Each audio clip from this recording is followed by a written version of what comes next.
쏟아지는 뉴스 속에서 핵심만 뽑아 간단 명료하게 정리해봅니다. 이슈가 먼데이 두 분의 전문가 모셨습니다. 박상수 전 국민의힘 대변인, 김지호 더불어민주당 전 당대표 정무조정부실장 모셨습니다. 어서 오세요. 어서 오세요. 반갑습니다. 어서 안녕하십니까. 오십시오. 네. 자, 오늘 첫 질문 드리겠습니다. 권영세 권성동 국민의힘 지도부 투톱이죠. 그다음에 나경원 의원이 오늘 오전 11시에 서울 구치소를 찾아서 윤 대통령을 접견했습니다. 접견하고 나온 나 의원에 따르면 윤 대통령이 당이 하나가 돼서 2030 청년들을 비롯해 국민께 희망을 만들어줄 수 있는 당의 역할을 부탁했다. 희망과 당의 역할을 했는데 여기에 담긴 함의가 어떤 거라고 박 대표님 보세요? 그러니까 아무래도 요즘에 이제 우리 집회들이 있죠. 네. 이 집회들에 새로이 합류하고 있는 2030 특히 네네. 이제 요 세대들에 대해서 이제 메시지를 남겼다라고 네. 이렇게 생각이 들고요. 사실 충분히 할 수 있는 메시지라는 생각은 들지만 네. 2030 세대들 중에서 지금 조금 이제 어찌 보면 극단화되고 있는 사람들이 좀 있지 않습니까? 네. 뭐 서부지법 폭동 사태나 네. 이제 이러한 경우들에 대해서는 조금은 그런 부분에 대해서 좀 자제를 하도록 하는 네. 이러한 메시지도 좀 같이 있었으면 어땠을까라는 네. 그런 좀 아쉬움은 네. 조금 좀 남습니다. 네네. 그 권영세, 권성동, 나경원 당 지도부와 또 중진 의원까지 합류한 면회였는데 윤 대통령이 또 어떤 얘기를 하셨을까요? 예, 저는 뭐 기본적으로 공당의 이런 대표 현직 국회의원들이 아직 형은 확정되지 않았지만 내란 수괴 혐의를 받고 있는 주요 범죄 혐의자를 이렇게 공개적으로 면회가는 것이 굉장히 부적절하다 이렇게 생각합니다. 만약에 거기 가서 지금 뭐 공개적으로 뭔가 백불은 했지만 네. 저는 윤석열 대통령이 가장 마음속에 부탁하고 싶은 것은 네. 아마도 김건희 여사에 대한 그런 사법 처리를 막아달라. 그걸 부탁했을 것이다. 예, 김건희 종합특검을 이거 하나만은 나는 어떻게 돼도 좋으니 이거 하나만은 당에서 책임지고 막아달라고 부탁했을 것 같습니다. 이 행태를 보면은 사실은 어떤 정치가들의 그러한 정치 행위가 아니라 범죄 활동을 하는 그러한 조직원들이 뭔가 두목을 면해가고 또 그 앞에서 세배를 하고 또 그런 분들이 많이 또 들어가 있으면 가족들을 부탁하지 않습니까? 조금 저는 이분들이 정치를 하는 공인 그리고 공직자들이기 때문에 앞으로 이런 행위는 안 하는 게 좋다 이렇게 생각하고 있습니다. 네. 네. 근데 당 지도부는 당 차원이 아닌 개별적인 차원이라고 선을 일단 그었는데요. 당내 투톱이 함께 움직이다 보니까 이 파장이 있는 것 같습니다. 김재섭 비대위원이 비겁하고 무책임하다. 개인적인 차원으로 간다 해도 국민의힘의 공식적인 입장처럼 비춰질 것이다. 이렇게 비판하는 글까지 올렸습니다. 제가 어제 김재섭 의원이랑 어젯밤에 통화를 한번 했어요. 네. 그 통화를 하고 저는 뭐 김재섭 의원한테 전적으로 동의한다. 잘 몰렸다라고 얘기도 했고 어젯밤에 저도 글을 좀 하나 남기기도 했지만 네. 사실 대통령에 대해서 접견하고 하는 것에 대해서 비난해서는 안 됩니다. 이거는 네. 피의자 또는 피고인에게 그런 접견을 할 수 있는 건 당연한 권리이거든요. 그거는 민주당이 지금까지 그렇게 목소리 높여 외쳐왔던 피의자 피고인의 인권 네. 이 부분을 민주당 스스로 그걸 접견을 하러 가는 걸 가지고 조롱하거나 이런 식으로 하게 되면 완전히 정면으로 반하는 소리를 하는 거예요.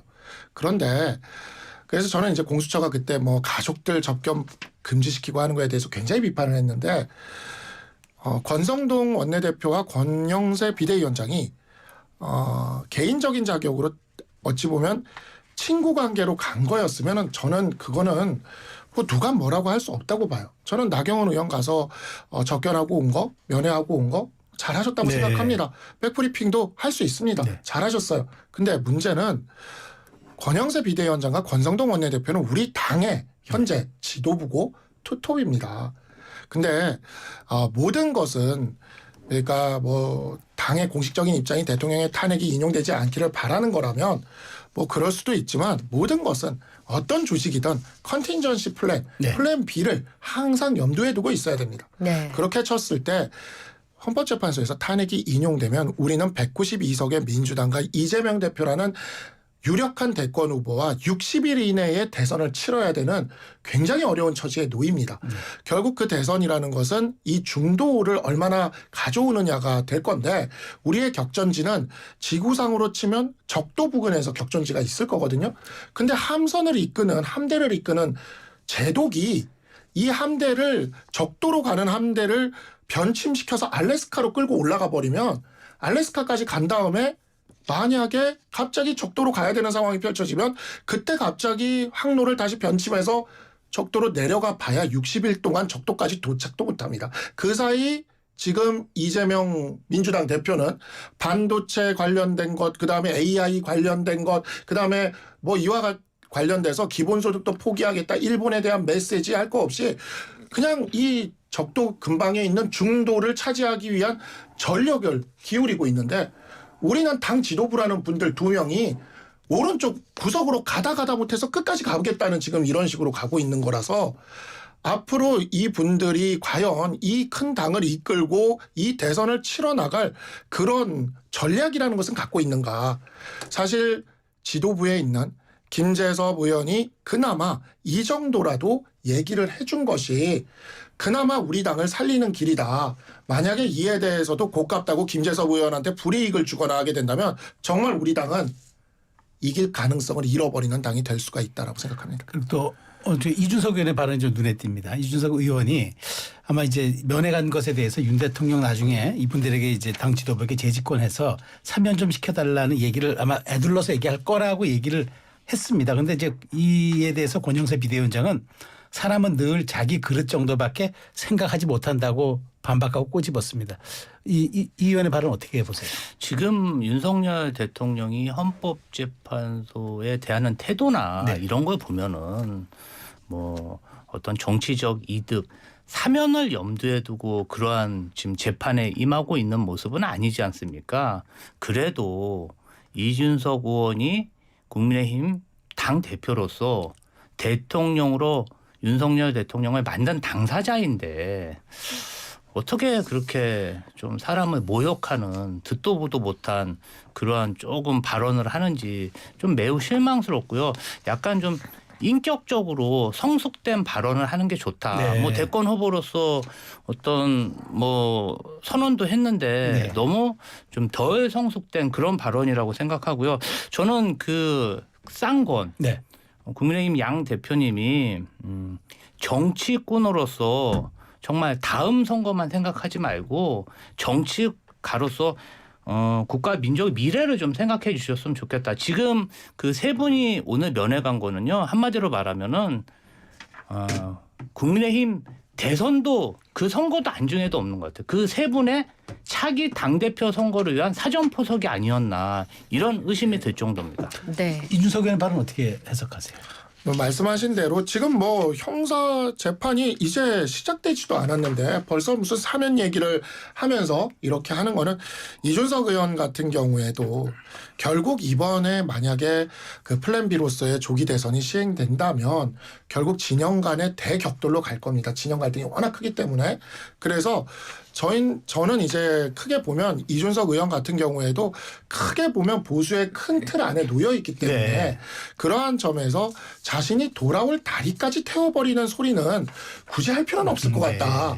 이렇게 생각이 좀 들고요. 네. 아마 국민들이 보기에 굉장히 현기증이 나는 롤러코스터와 같은 상황이 여야 모두에서 앞으로 펼쳐질 텐데 그 과정에서 이러한 그 나중에 너무 어색해질 모습들은 굳이 많이 하지 않았으면 좋겠다는 생각이 듭니다. 네네. 자, 이준석 의원 얘기가 나온 김에 이따가 뭐 여쭤보려고 했는데 좀 건너뛰어서 갔다 오겠습니다.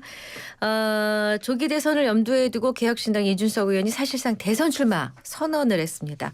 40대 국가 지도자가 된 케네디, 오바마 등을 거론하면서 퍼스트 펭귄 얘기를 했거든요. 이 부분을 어떻게 해석하고 계십니까? 예. 조금 뜬금없다는 생각이 들어요. 아직 윤석열 대통령에 대한 탄핵 재판이라든지 형사 재판이 뭐 진행된 게 없고 사실은 탄핵 재판이 언제 결정될지도 모르는데 본인이 그리고 또 나이도 안 되지 않습니까? 아직은. 예, 아직은 3월 30일이면 되긴 나이도 안 하죠. 되고 지금 개혁신당이라는 당이 뭐 최고 회의를 하루에 2번 열 정도로 각각 열 정도로 당내 상황이 혼란스러운데 본인이 이렇게 대선 출마 선언을 했다는 게 좀 뜬금이 없고 많이 좀 급하다는 생각이 들고요. 왜 그럼 그렇게 급하게 대선 출마를 할까 보면은 어떤 대한민국 미래를 결정하는 그런 선거보다는 네. 본인이 알다시피 명태균 씨와 엮인 그런 여러 가지 추문들 스캔들에 대해서 정치적 위기감을 가지고 뭔가 국면 전환을 하려고 하는 게 아닌가 싶고요. 명태균, 이준석, 천하람 이 세 분이 총선 때 7불사에서 홍매화 도원 결의를 하지 않았습니까? 네. 그때 아마 그때부터 이준석 대표의 어떤 대선 행보를 결심한 것 같은데 뭔가 좀 명태균 씨와 약속을 지키려고 했던 것도 있는 것 같고요. 어찌됐든 대선 자체가 목적이 아니라 명태균 씨의 그 스캔들을 좀 감추고 어떻게 하든 국민의힘에 돌아가려는 게 아닌가 단일화를 통해서 그 명분을 삼는 게 아닌가 그런 생각이 듭니다. 그러다 네. 보니까 이제 신동호 국민의힘 대변인이 아니 이준석 의원의 출마 선언이 결국 당의 내용을 덮으는 것 아니냐 이렇게 좀 비판했어요. 어떻게 보세요? 네, 충분히 뭐 그러한 비판을 좀 받을 수가 있을 거고 일국의 대통령을 하겠다는 생각을 하면서 네. 당내 내용을 그것도 세석짜리 미니 정당의 당내 내용을 제대로 수습하지 못한다면 과연 그에 대해서 얼마나 국민들이 어떤 평가를 내릴까라는 생각이 들고요. 이준석 대표가 갔던 정당들마다 이준석 대표를 중심으로 끊임없는 내용들이 있었어요. 네. 다만 이준석 대표가 내세운 40대 기수론 일종의 세대교체론 같은 경우에는 사실 우리 보수 진영의 후보들이 만약에 이제 대선이 있다면 네. 이렇게 된다고 했을 때 민주당보다 훨씬 젊게 치러질 것은 많을 것 같습니다. 그리고 그러한 부분들이 국민들한테 소구하는 지점이 분명 있을 것 같다. 왜냐하면 이제 민주당은 60년대생 우리 아버지 이재명 외에는 사실 안 보여요. 그리고 딱히 70년대생도 민주당의 차기 리더십이 보이질 않습니다. 한 분 딱 있었던 분이 제가 기억하기로 박용진 의원이 있었는데 이 박용진 의원이 친명 횡재, 비명 행사, 공천으로 사라지지 않았습니까?